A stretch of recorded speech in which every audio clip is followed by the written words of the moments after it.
This week from Columbia State House, clean energy, workforce development, certificate of need, and other things to know before the end of this year's legislative session.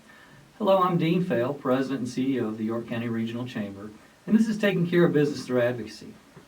We saw a lot of legislative movement last week as members of the State House approached the end of their General Assembly session, which is this Thursday. On Tuesday of last week, the House introduced and read the Commercial Property Assessed Clean Energy Programs Bill, or Senate Bill 542, which recently passed out of the Senate. This bill aims to establish a program for assessing and collecting information on properties to ensure they are sustainable in exchange for low-cost, long-term financing.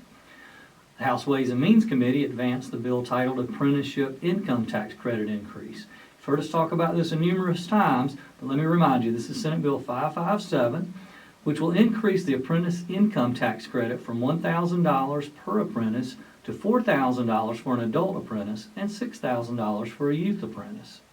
If the bill passes the House this week, it will head to the governor's desk to be signed. Lastly, the House passed Senate Bill 164, or Certificate of Need, which essentially repeals the state's CON process, except for the construction of a new hospital or bed expansions in existing hospitals.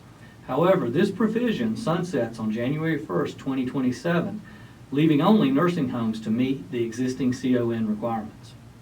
Meanwhile, the Senate Labor, Commerce, and Industry Committee advanced the Statewide Education and Workforce Development Act, or House Bill 3726.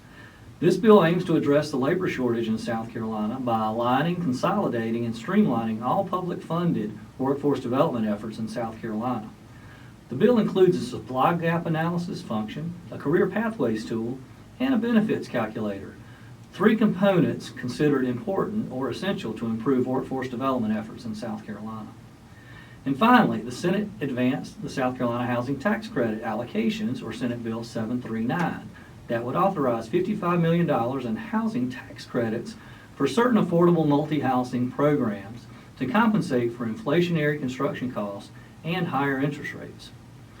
We expect even more action this week as the legislative deadline rapidly approaches.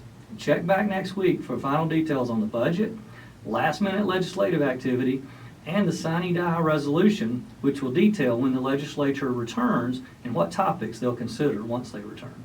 Have a great week.